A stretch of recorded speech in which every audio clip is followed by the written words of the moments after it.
আগৰ দুটা ক্লাছত আমি বহুভুজৰ বিষয়ে শিকিছিলোঁ। তো বহুভুজৰ আমি এটা ভাগ চতুৰ্ভুজ, অৰ্থাৎ যিটো বহুভুজৰ চাৰিটা বাহু থাকিব সেই চতুৰ্ভুজৰ বিষয়ে অলপ আলোচনা কৰিম।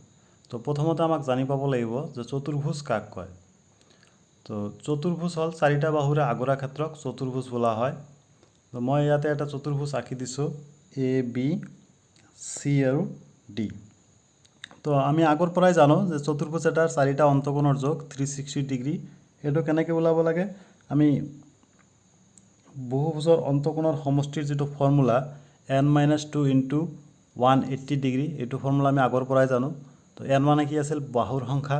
তো যিহেতু চতুৰ্ভুজত বাহুৰ সংখ্যা 4, তো 4 - 2 হৈ যাব 2 ইনটু 180। তো 2 ইনটু 180 360। তাৰপিছত বহুভুজৰ বহিকোণৰ যোগ। তো যিকোনো বহুভুজ নহওক কিয় বহিকোণৰ যোগ সদায় 360 ডিগ্ৰী। সেইটো ত্ৰিভুজে হওক, চতুৰ্ভুজ হওক, পঞ্চভুজ হওক, কোনো কথা নাই। তাৰপিছত আমি আগৰ ক্লাছটোত পাইছিলোঁ চতুৰ্ভুজৰ বা বহুভুজৰ কৰ্ণ কেনেকৈ ওলাব লাগে। তো চতুৰ্ভুজৰ কৰ্ণ কেইটা থাকিব? দুটা থাকিব। তাৰপিছত চতুৰ্ভুজৰ শীৰ্ষবিন্দু হ'ল চাৰিটা, এ বি চি আৰু ডি। চতুৰ্ভুজৰ অন্তকোণো চাৰিটা, চতুৰ্ভুজৰ বহিকোণো চাৰিটা। আকৌ চতুৰ্ভুজ এটা আঁকিবলৈ হ'লে আমাক কমচে কম পাঁচটা জোখৰ প্ৰয়োজন হ'ব। তো এইটো কথাটো মনত ৰাখিলে হ'ল। তাৰপিছত মই দুটামান কুৱেশ্যন লৈছোঁ চতুৰ্ভুজৰ ওপৰত, এইখিনি মই সলভ কৰাৰ ট্ৰাই কৰিম। তো প্ৰথম কুৱেশ্যনটো হ'ল যে তলত দিয়া চিত্ৰৰ অজ্ঞাত ৰাশিৰ মান উলিওৱা। ইয়াতে এটা চতুৰ্ভুজ দিয়া আছে, এটা কোণ আছে 110 ডিগ্ৰী, এটা আছে 80 ডিগ্ৰী আৰু এটা আছে 75 ডিগ্ৰী আৰু এটা আছে এ। তো আমাক অজ্ঞাত ৰাশি মানে এৰ মানটো ওলাব লাগে। তো যিহেতু আমি জানো চতুৰ্ভুজৰ চাৰিটা কোণ যোগ কৰিলে আমি সদায় কিমান পাম? অন্তকোণ যোগ কৰিলে 360 ডিগ্ৰী। তো মই যোগ কৰি লৈছোঁ ইয়াতে 110 plus 80 plus 75 plus a equal 360। এই তিনিটা যোগ কৰাৰ পিছত হয় 265 প্লাছ এ ইকুৱেল 360। তো আমাক যিহেতু এৰ মানটো লাগে, এটো আমি লেফ্ট ছাইডত ৰাখি দিম, এ ইকুৱেল 360। এইফালে প্লাছ 265 আছে, এইফালে আহিলে মাইনাছ 265। তো 360ৰ পৰা 265 মাইনাছ কৰিলে আহিব 95। তো ইয়াত এনচাৰটো আহিব 95 ডিগ্ৰী। ইজিলি আমি বাহিৰ কৰিব পাৰিম। তো ইয়াৰ পিছত আৰু এটা চতুৰ্ভুজ লোৱা আছে, 3x - 2 এটা কোণ, আৰু এটা কোণ 3x - 2, আৰু এটা কোণ 2x - 3, আন এটা কোণ 2x - 3, অৰ্থাৎ বিপৰীত কোণবিলাক সমান হৈ আছে ইয়াত। তো আমাক যিকোনো দুটাৰ মান ওলালে হৈ গ'ল। 3x - 2 এইটো যিমান হ'ব এইটো সিমানেই হ'ব, 2x - 3 এইটো যিমান হ'ব 2x - 3 এইটো একে পাম আমি। তো আমাৰ ফৰ্মুলাটো একেই, চতুৰ্ভুজৰ চাৰিটা অন্তকোণৰ যোগ সদায় 360 ডিগ্ৰী। তো আমি চাৰিটা অন্তকোণ যোগ কৰিছোঁ ইয়াত 3x - 2, 3x - 2, 2x - 3, 2x - 3 plus 3x - 2, 3x - 2 plus 2x - 3 plus 2x - 3 equal 360 degree. তো 3x plus 2x 5x, 5x plus 3x 8x, 8x plus 2x 10x। তো 10x -2 -3 -5, -5 আৰু -2 -7, -7 আৰু -3 -10 ইকুৱেল 360। তো 10x ৰাখি দিছোঁ আমি, -10 আছে, সেইফালে গ'লে +10 হৈ গ'ল। তো 10x ইকুৱেল 360 প্লাছ 10 আহি গ'ল 370। তো ইয়াৰ পৰা আমি xৰ মান ওলাম, xৰ লগত 10 পূৰণ হৈ আছে, ইয়াতে আহি হৰণ হ'ব। তো 370 ডিভাইডেড বাই 10, 0 0 কেঞ্চেল দিলে xৰ ভেলুটো আহিব 37। কিন্তু আমাক কুৱেশ্যনত অজ্ঞাত ৰাশিৰ মানকেইটা ওলাব দিছে, অৰ্থাৎ এই কোণ চাৰিটাৰ মান ওলাব দিছে। তো এইখিনি মান হৈ যাব আমাৰ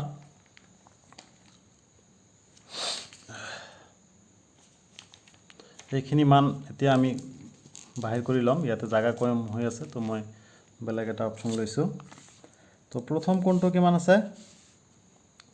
3x - 2, 3x - 2 equal 3 into x, xৰ ভেলু আমি আগতে বাহিৰ কৰি ল'লোঁ 37 -2। তো 3 ইনটু 37 21 1 2 9 11 111 -2, তো এইটো আহি যাব 109 ডিগ্ৰী। তো 3x - 2 য'ত আছে তাতে কিমান আহিব? 109 ডিগ্ৰী। তো 3x - 2 দুটা আছে, তো দুটা কোণ হৈ গ'ল 109 ডিগ্ৰী, 109 ডিগ্ৰী। বাকী কোণটো কি আছিল? 2x - 3, তো 2x - 3 ইকুৱেল 2 into 37 minus 3 তো 2 into 37 2 into 7 14 4 বাকি থাকিল 1 2 into 3 6 আর 1 7 minus 3 তো 74 minus 3 হয়ে গেল 71 ডিগ্রি তো বাকি দুটা কোণ হব 71 ডিগ্রি কই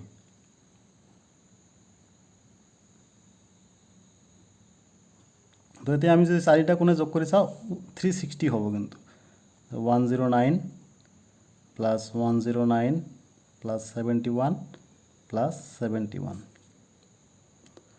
1 plus 1 2 9 11 11 9 20 20 0 বাকি থাকিল 2 7 2 9 9 7 16 16 0 16 16 0 16 or 6 বাকি থাকিব 1 1 plus 1 2 2 plus 1 3 তো হয়ে গেল 360 তো ইয়ার পিছত আৰু এটা কোশ্চেন লোৱা হৈছে এটা চতুৰ্ভুজৰ চাৰিটা কোণৰ অনুপাত 3:4:5:6 হলে চতুৰ্ভুজৰ কোণবোৰৰ যোগ উলিওৱা তো চতুৰ্ভুজৰ কোণ কেইটা কি হ'ব আমাক উলিয়াব লাগে এনেকা টাইপৰ কোশ্চেন যদি দিয়া থাকে আমি সেম ফৰ্মুলা ইউজ কৰিম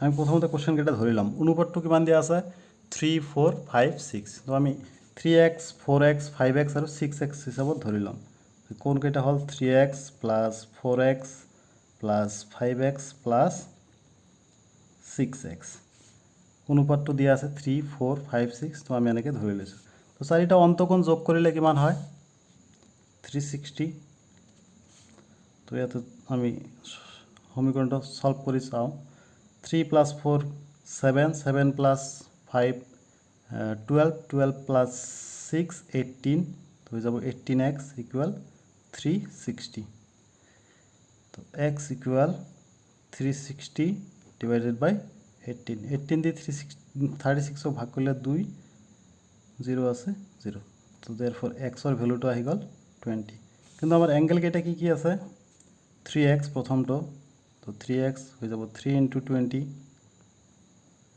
60 তার পিছৰটো আছে 4x তো 4 into 20 হয়ে যাব 80 তার পিছত আছে 5x 5 into 20 হয়ে গল 100 তার পিছত আছে 6x 6 into 20 এটা হয়ে যাব 120 তো আমি যদি যোগ কৰি চাও চাৰিটা কোণ যোগ কৰিলে কিমান হ'ব 360 ডিগ্ৰী কাৰণ চতুৰ্ভুজ এটাৰ চাৰিটা কোণৰ অন্তঃকোণৰ সমষ্টি সদায় 360 ডিগ্ৰী তো বুজি পালো নিশ্চয় আমি একদম ইজি তো ইয়াৰ পিছত পঢ়িম আমি চতুৰ্ভুজৰ বিশেষ প্ৰকাৰৰ চতুৰ্ভুজ তো প্ৰথম চতুৰ্ভুজ যেটো বিশেষ প্ৰকাৰৰ চতুৰ্ভুজ লৈছো মই ইয়াতে ট্ৰেপেজিয়াম লৈছো মই তো ট্ৰেপেজিয়াম হল ট্ৰেপেজিয়ামটো এটা চতুৰ্ভুজ কিন্তু ইয়াত লক্ষ্য কৰিব লগা কথাটো হল ইয়াত কেৱল এজৰ সমান্তৰাল বাহু থাকিব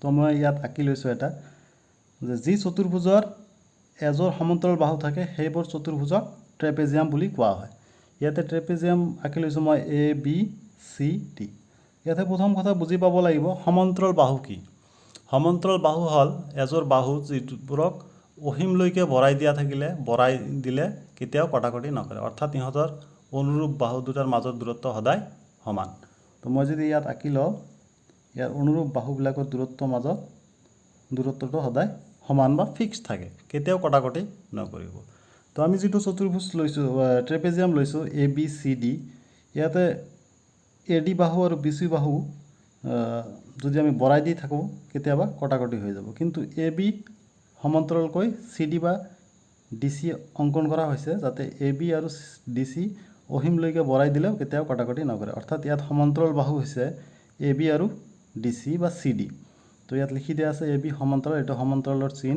এ বি সমান্তৰাল সিডি আৰু সমান্তৰাল নোহোৱা বাহু দুটা হল এডি বিসি এডি আৰু বিসি সমান্তৰাল নহয়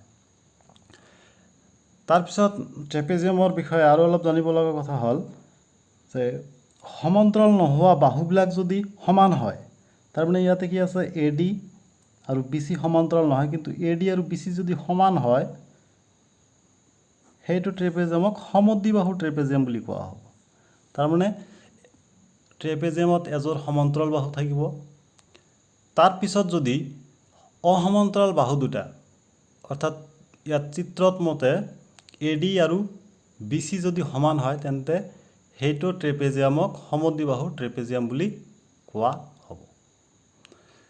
তাৰপিছত ফৰ্মুলা এটা লাগিব ট্ৰেপেজিয়ামৰ কালি উলিওৱা ফৰ্মুলা। তো ট্ৰেপেজিয়ামৰ কালিৰ সূত্ৰটো হ'ল হাফ ইনটু সমান্তৰাল বাহু দুটাৰ যোগফল ইনটু উচ্চতা। উচ্চতা মানে হ'ল সমান্তৰাল বাহু দুটাৰ মাজৰ দূৰত্ব। উচ্চতা মানে হ'ল ইয়াত সমান্তৰাল বাহু দুটাৰ মাজৰ দূৰত্ব। তো আমি যদি সমান্তৰাল বাহু দুটাক এইটোক যদি A বুলি ধৰি লওঁ আৰু এইটোক যদি B বুলি ধৰি লওঁ তেন্তে সমান্তৰাল বাহু দুটাৰ যোগফল সূত্ৰমতে কি হ'ব হাফ ইনটু সমান্তৰাল বাহু দুটাৰ যোগফল অৰ্থাৎ A প্লাছ B ইনটু সমান্তৰাল বাহু দুটাৰ মাজৰ উচ্চতা। তো এইটো মই উচ্চতা হিচাপত ধৰি লৈছোঁ H। তো উচ্চতা H। তেতিয়া ফৰ্মুলাটো হ'ব half into A plus B into H। এই বস্তুটো আমাক মনত ৰাখিব লাগিব অংক কৰোঁতে। তো মই ইয়াত এইটো ফৰ্মুলা এপ্লাই হোৱাকৈ এটা কুৱেশ্যন লৈছোঁ, এইটো মই সলভ কৰাৰ ট্ৰাই কৰিম এতিয়া। তো ইয়াত কুৱেশ্যনটো হ'ল এটা ট্ৰেপেজিয়ামৰ সমান্তৰাল বাহু দুটা ক্ৰমে 53 সেন্টিমিটাৰ আৰু 68 সেন্টিমিটাৰ। সমান্তৰাল বাহু দুটাৰ মাজৰ দূৰত্ব 16 সেন্টিমিটাৰ। ট্ৰেপেজিয়ামৰ কালি নিৰ্ণয় কৰা। তো আমাক ইয়াত ট্ৰেপেজিয়ামৰ কালি উলিয়াব লাগিব। তো আমাৰ ফৰ্মুলা মতে এটা ট্ৰেপেজিয়ামৰ সমান্তৰাল বাহু দুটা ক্ৰমে 53 সেন্টিমিটাৰ আৰু 68 সেন্টিমিটাৰ। তো সমান্তৰাল বাহু দুটাক আমি কি হিচাপত ধৰি লৈছোঁ, এটা A আৰু এটা B। অৰ্থাৎ ইয়াত A ৰ মান আছে 53, B ৰ মান হ'ল 68 সেন্টিমিটাৰ আৰু সমান্তৰাল বাহু দুটাৰ মাজৰ দূৰত্ব সেইটোক আমি H দি বুজাওঁ। H আছে 16 সেন্টিমিটাৰ। তো কালিৰ সূত্ৰটো হ'ল আমাৰ half into A plus B into উচ্চতা। Half into A plus B, A হ'ল 53 প্লাছ B হ'ল 68 ইনটু উচ্চতা। উচ্চতা হ'ল 16। তো হাফ ইনটু এইটো যোগ কৰি লওঁ আমি 8, 3, 11, 1 বাকী থাকিব 1, 5, 6, 11 আৰু 1, 12 ইনটু 16। তো 2 দি কেঞ্চেল দিলে ইয়াত আহিব 8। তো বাকী থাকিল 121 ইনটু 8। তো 8 ইনটু 1 8, 8 2 16, 6 বাকী থাকিব 1, 8 ইনটু 1 8 আৰু 1 9, 968। তো যেহেতু এককটো সেন্টিমিটাৰ আছিল ইয়াতে হ'ব সেন্টিমিটাৰ স্কোয়াৰ। তো এইটো হৈ গ'ল আমাৰ আনসাৰ। তো ইয়াৰ পিছত বিশেষ ধৰণৰ চতুৰ্ভুজৰ ভিতৰত আহিব চিলা। চিলাটো হ'ল যে যি চতুৰ্ভুজত দুজোৰ সন্নিহিত বাহু থাকিব কিন্তু সন্নিহিত বাহু দুজোৰ আকৌ সমানো হ'ব লাগিব। তো সন্নিহিত বাহু কি মই আগতে বুজাই দিছোঁ যে দুটা বাহুৰ যদি এটা সাধাৰণ বিন্দু থাকে অৰ্থাৎ উমৈহতীয়া বিন্দু থাকে সেইটোক সন্নিহিত বাহু বুলি কওঁ। তো মই যিটো ইয়াত ছবি আঁকিছোঁ বা চতুৰ্ভুজ আঁকিছোঁ ইয়াত AB আৰু AD সন্নিহিত বাহু, ঠিক তেনেকৈ CD আৰু BC সমান্তৰাল সন্নিহিত বাহু। তো আমাৰ চিলাৰ ডেফিনেশ্যন যিটো সেইটো হ'ল দুজোৰ সন্নিহিত বাহু থাকিব আৰু এইবোৰ কি হ'ব সমান। তো ইয়াত সন্নিহিত বাহু হ'ল AB আৰু AD সমান হ'ব লাগিব। AB সমান AD আৰু CD সমান সমান BC। CD সমান সমান BC বা CB। এইটোও সন্নিহিত বাহু। তো এইটো সন্নিহিত বাহু, এইটো সন্নিহিত বাহু সমান, এইটো সন্নিহিত বাহু আৰু এইটো সন্নিহিত বাহু সমান। এই কণ্ডিশ্যনটো ছেটিছফাই কৰিলে এইটো চিলা বুলি কোৱা হ'ব। তো ইয়াৰ পিছত আৰু বাকী থাকিব সামন্তৰিক। সামন্তৰিক তাৰপিছত আহিব আয়তক্ষেত্ৰ, তাৰপিছত আহিব বৰ্গ আৰু তাৰ শেষত আহিব ৰম্বাস। তো আজিলৈ ইমানতে সামৰিছোঁ। ইয়াৰ নেক্সট ক্লাছত মই বাকী চাৰিটাৰ বিষয়ে আলোচনা কৰাৰ চেষ্টা কৰিম। Thank U.